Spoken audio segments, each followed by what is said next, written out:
Well, here we are, once again at the throngs of media chaotic narrative.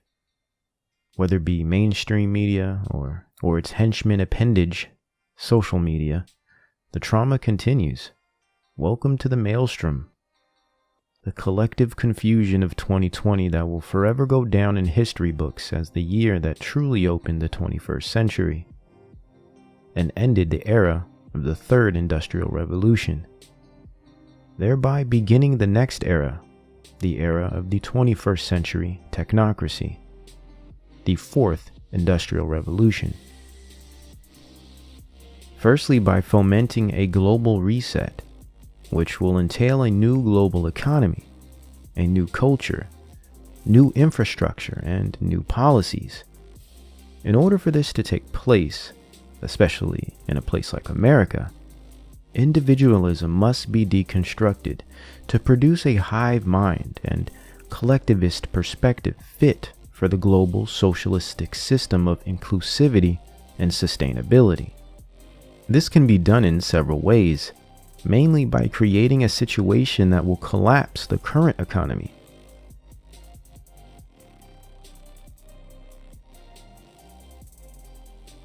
One way to do this is to get the public to support the idea of dismantling capitalism, just in time for them to usher in their global socialistic state of techno-fascism.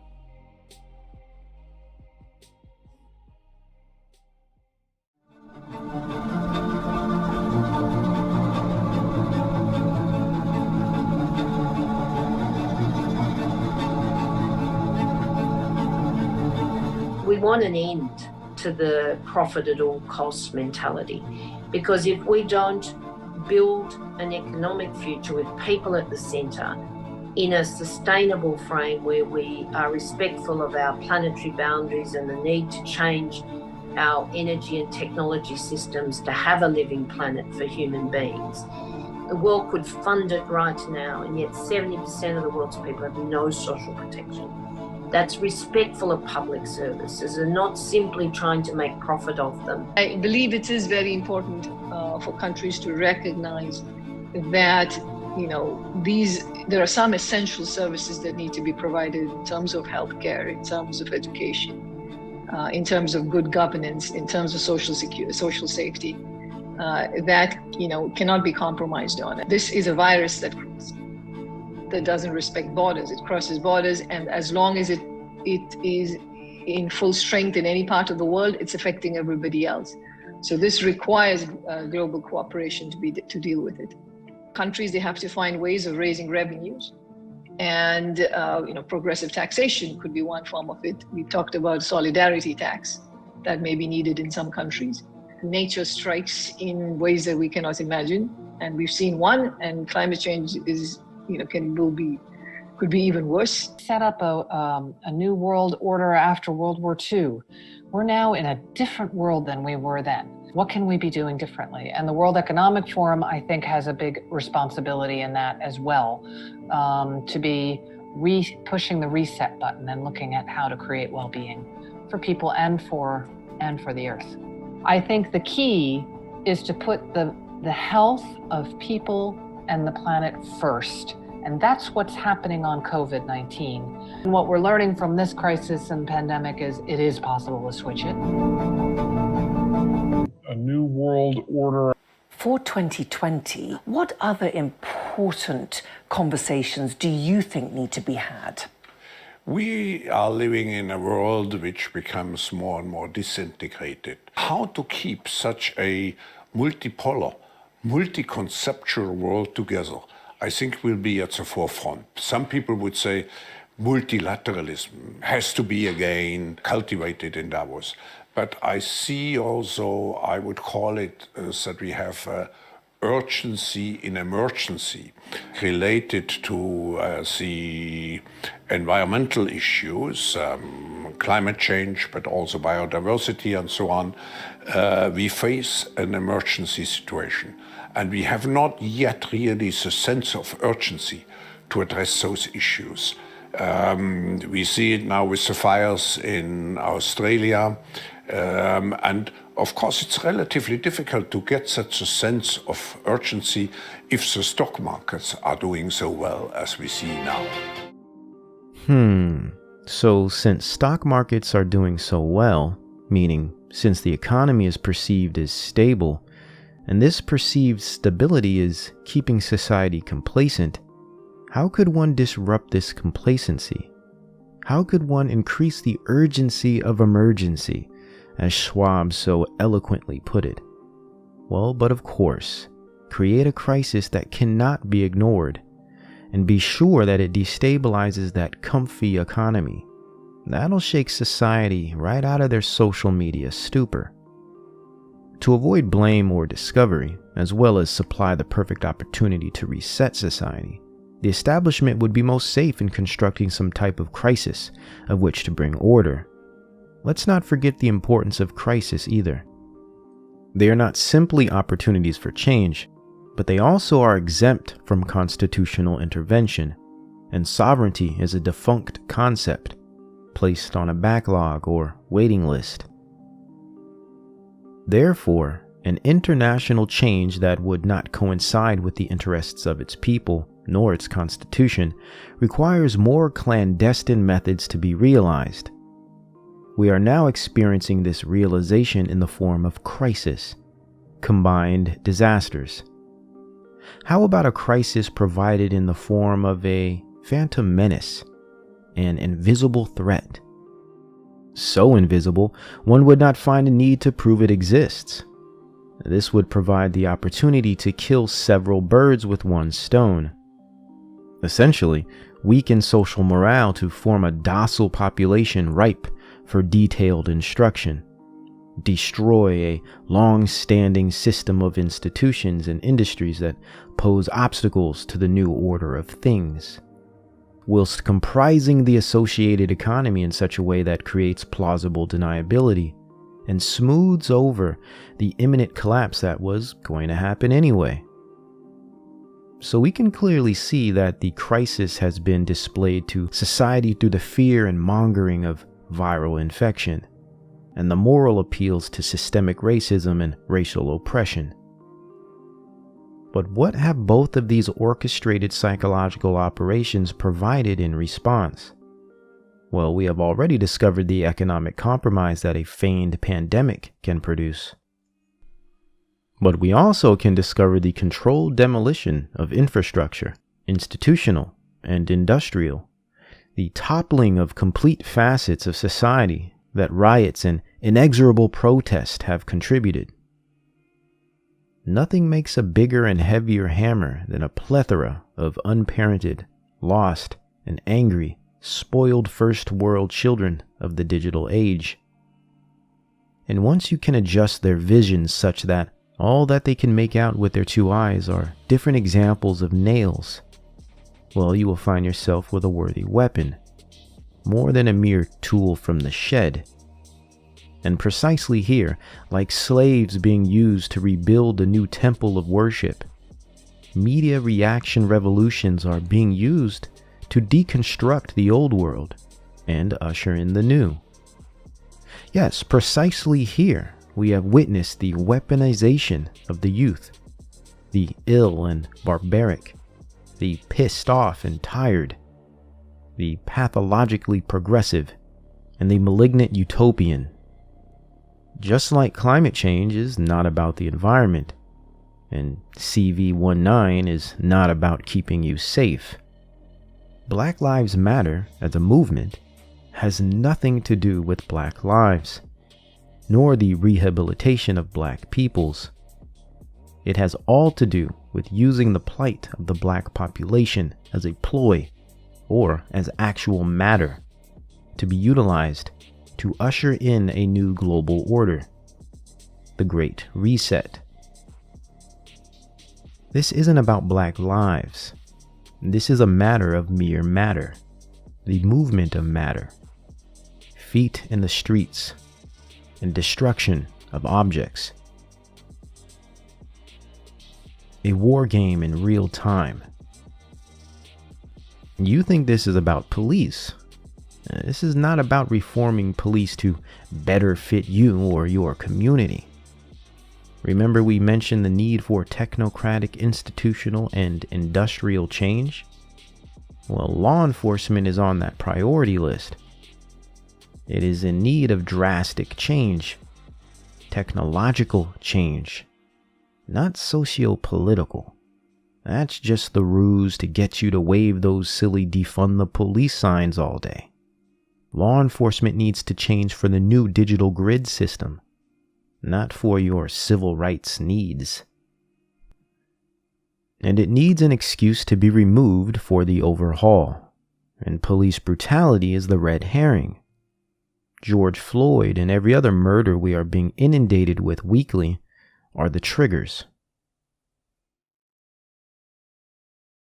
Yeah, here, you want some? Hey, no peace. Hey, listen, man. Hey, the police is out here right now amongst us. You see, when we all come together, blacks, whites, Mexicans, Native Americans, Chinese, well, everybody, we come together, this is what happened. It's about time. This shit we gonna be able to tell our grandkids, like, yo, we burnt this shit down. They gotta feel us. All that protesting, marching, Martin Luther King bullshit, that shit is dead.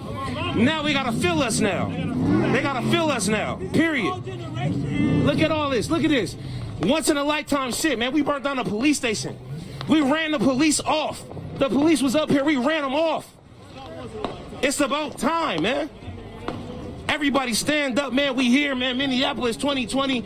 This shit is in history. We gonna make history books with this shit, man. Period. And don't fight each other. This is us versus them. Hands down. Period. Blacks and whites alike have been beaten and murdered for years due to crooked aspects of law enforcement. Why do you think they are all of a sudden considering change now? Because you burnt down a few buildings? Because you screamed loud enough this time? Those who know nothing of history are doomed to repeat it.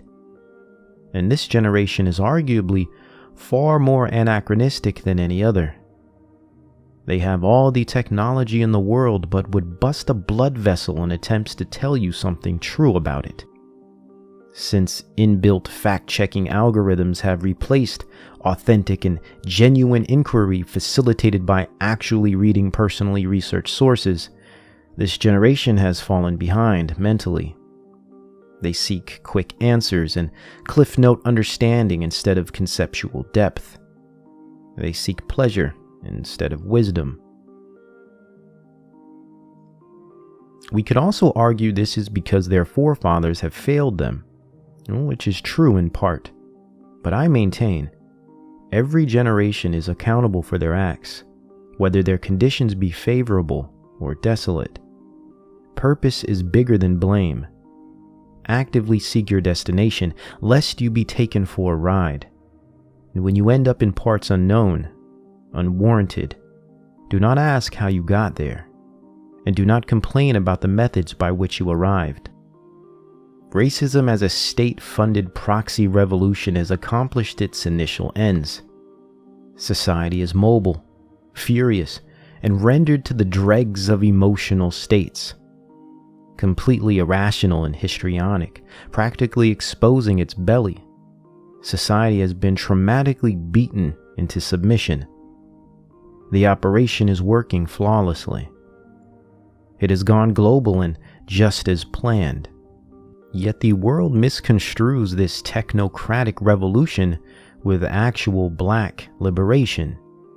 We fail when we fall under the impression that the state and its plans has any genuine concern with the betterment of black people, or any people for that matter. It's naive and foolish to believe so. Just as foolish as all of those who rush to the streets seeking change by the hands of a state that sees you as a gnat in the eye of global progress.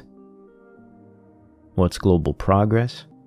Well, it surely is not about equality or human progress, nor liberation for black peoples of African descent. It's about technologic progress at the expense of human existence. But these people in the streets think they are fighting and succeeding in a revolution. Particularly, this BLM movement is being used to remove the individualist nation-state consciousness of America. While it succeeds in conflating capitalism, intellectualism, Christianity, and nationalism with white supremacy, racism becomes the new weapon of choice for coercing a total global reset. Real historical racial issues that need real attention are co-opted and become casualties of psychological war. So let's return to law enforcement and take a look at what defunding the police have to do with all of this. And again, it has nothing to do with black people and the deserved social redemption of generations past to present, but all to do with creating a crisis on the backs of black people that will provide the compromise needed to remove the police force altogether and implement the global law enforcement digital apparatus. This is why you will continue to see strategically reported examples of police brutality and misconduct day by day, until enough fervor has been created to produce the reaction anticipated by those behind the strings. It is not that these problems have not always existed, but they are being magnified at this specific moment for specific reactions in order to supply specific solutions. Problem, reaction, solution.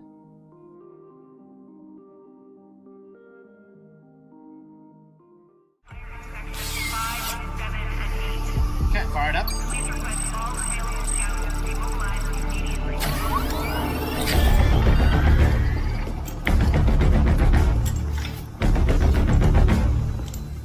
Destination or task. Helipad.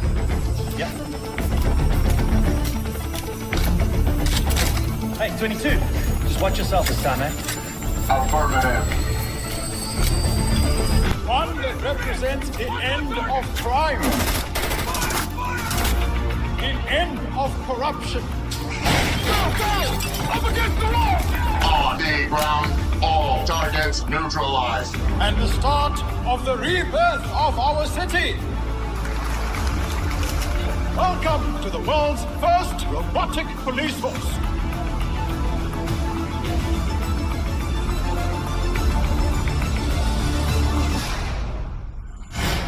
Johannesburg, South Africa became the focus of the world in 2016 with the deployment of the planet's first all-robotic police units. And Tetraval stock skyrocketed. Certain parts are brought in from China, but all of the robots are assembled right here in South Africa. The biggest fear the population expressed was vulnerability to hacking. Tetraval assures this is not something to worry about with their bulletproof guard key system which allows them and only them to update software on the robots. Before the success of the ubiquitous human-sized police robots, there was a bigger bad boy on the block, the Moose. Vincent Moore is a weapons designer and a former soldier. Is a fundamental spiritual issue with artificial intelligence. I have a robot that is indestructible, that is operated by a thinking, adaptable, humane, moral human being. The hyper-advanced neural transmitter converts the human operator's thoughts into the robot's actions, a departure from the artificial intelligence that governs the Scouts. Now with interest coming from the US, China, and North Korea, the Scouts' creator, Dion Wilson, sees a rich future. What really interests me is high-level AI, true intelligence, a machine that can think and feel. We've heard about this. The same-day bot is a new device from FedEx that is already roaming the streets of New York. But if you get in trouble or if family arguments get a little too rowdy at the Thanksgiving table, there's a robot you do not want to see. Check out this video from a TechCrunch conference. Here's a Boston Dynamics robot tested with the Massachusetts State Police. Now, the company's CEO says the robot can open doors and it will be controlled by an officer in a safe location. The idea is it can be used for dangerous situations, such as a hostage negotiation, but I have to wonder, does it stop there? So as a citizen, I just have to wonder, what are your rights if a law enforcement robot and not a human cop knocks on your door just like the video we just saw? Robot. Artificial intelligence That's the story. And by the way, you notice how these things are made to look like dogs? You know they don't have to. These can be battering rams. These could actually be far better equipped to do a better job if they had multiple arms. But the reason why they're doing this is to habituate you and condition you through this wonderful world called the uncanny valley to let you know that this is just a little dog, Scotty. This is cool. This isn't anything to be afraid of. Sophia, you know, the robot is going to look nice with a face and a smile and batting eyes. This is deliberate. So to your original question, this is merely an extension of the police. But Scotty, what if they're allowed to patrol, to pull people on their own, to learn the behaviors of certain people? Could they be profiling? Would certain ethnicities be more prone to being stopped? Or if you realize we've made a mistake, Scotty, can you bring them back? Artificial intelligence is basically programs itself. Robots are programmed by people, but AI is programmed by AI. It may not be able to be drawn back. The first thing they're going to do is replicate themselves. See, this is what nobody wants to talk about. People like Ben Goertzel and Ray Kurzweil, who make it sound so cool and neat, never talk about this runaway train called AI. Guess who it is? It's him. Flirting aside, the head of artificial intelligence for Dubai Police sees the future with AI and robotics very much at its heart. Behind it is the artificial intelligence, so it can see you, it has a facial recognition, so it can identify the person in front of him and send all the live feeding to the command and control system. We do have a project, what we call it Dubai Eye, where we have integrated all the CCTV cameras across the city. And on top of that, we're going to build a smart system where it has a facial recognition. It's so difficult to monitor more than 10,000 cameras in the city. So we have an intelligence system where we can analyze a live feeding from those cameras and can predict also, and it can identify all kinds of activities, especially the wanted people. Although this unmanned facility currently still needs a human on conference call when it comes to reporting a crime.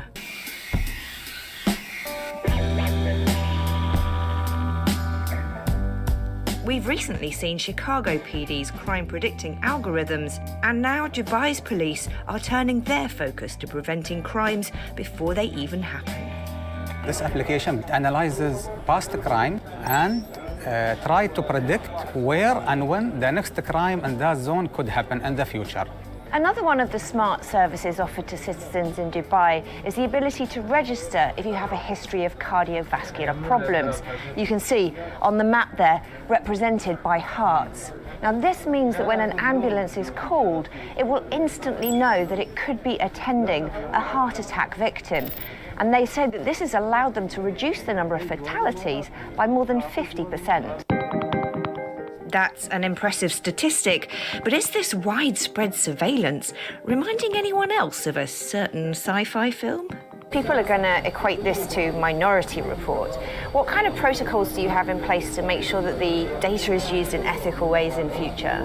We don't predict who will commit the crime. We predict where it could happen and when it could happen, so we can prevent it and reduce the rate for the crimes. With 1 in 3 crimes being successfully predicted this time last year, the benefits of using artificial intelligence are, well, predictable.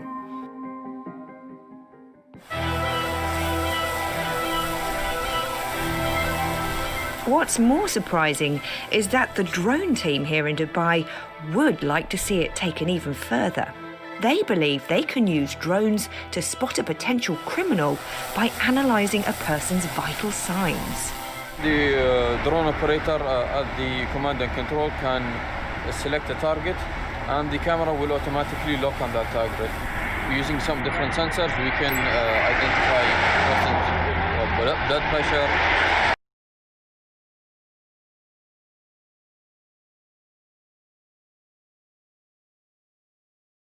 temperature. The weather itself can all play a role in the person committing a crime. you can predict if the person is willing to commit a crime or a terrorist attack or something. Like so many of Dubai's big plans, all this stuff seems to have one foot in ambitious reality and the other in well-intentioned fantasy. It's a place worth keeping an eye on, though, and you can be very sure they'll be keeping an eye on us. Robots will soon replace human police, with the first real-life RoboCop to be launched this summer. The first robot officer will go on patrol in Dubai by May this year, officials have confirmed. Members of the public will be able to report crimes to the robot using a touch screen on its chest. The robot can salute and shake hands. It will be multilingual, with members of the public able to pay traffic fines through the machine and submit paperwork. There are plans for the machines to make up 25% of the force by 2030. Brigadier Abdullah bin Sultan, director of the Future Shaping Center of Dubai Police, said, "We are looking to have more robots in the future to handle policing. By 2030, we are keen to make robots around 25% of the total police force. We plan for a security system for the future of the city to tackle future crimes. By 2025, Dubai will be one of the best 5 cities in the world on security level." Brigadier Khaled Nasser Al-Razuki, General Director of the Smart Services Department at Dubai Police, told Gulf News, "We are looking to make everything smart in Dubai Police. By 2030, we will have the first smart police station, which won't require human employees. We are aiming to implement many smart police mechanisms, including the smart police station and robots, and adopt artificial intelligence." Dubai Police first unveiled the RoboCop prototype at the Gulf Information Technology Exhibition last year. One of the robots featured cameras able to detect humans and objects, with anything suspicious reported to real-life officers. It was also fitted with a smoke detector to report fires and returned automatically to its charging station, with a battery life of 8 hours.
If you want the brutal truth, no lives matter.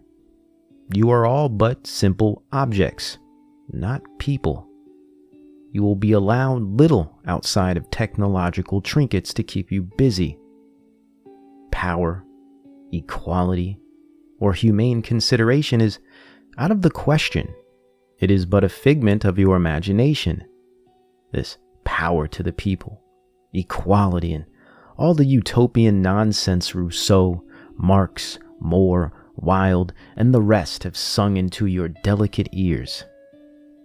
In this new world, you, black, white, yellow, brown, are but a specialized tool in the form of a human being. A shiny hammer to assist in building this brave new world. A new world where black people will not see rehabilitation nor liberation, but deeper enslavement, along with the rest of the multitude. The technocracy is not about race or equality. It is about faith in its methods. It is about servitude and obedience. You are merely a means to an end to which you do not know, nor its authors. and your pride, pain, and hopes are being used as ammunition against you and against society as a whole. You play but a role, a 15-second line of fame, as you post to Instagram your simulated making of history, your live-action role-play revolution. You slowly slip into a deeper state of sleep.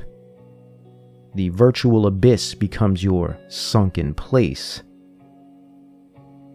No longer a safe space. If you want solutions, yet you are still attempting to locate them in this life, you will remain in search for things of which you will never find. See, the fallen nature of mankind is beyond the surface matters of race. All man, black and white, will hold you in contempt. Your every king will fail you. In this world, your tears will forever flow. And on this earth, your cries will never be answered. Precisely because the answers are simply not found here. And until you come to this truth, you will remain in bondage. Without the experience of bondage, how can one know what it is to seek freedom?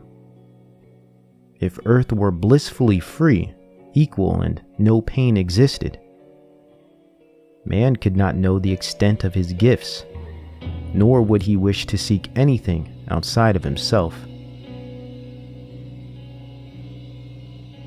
Choose whom you will serve this day.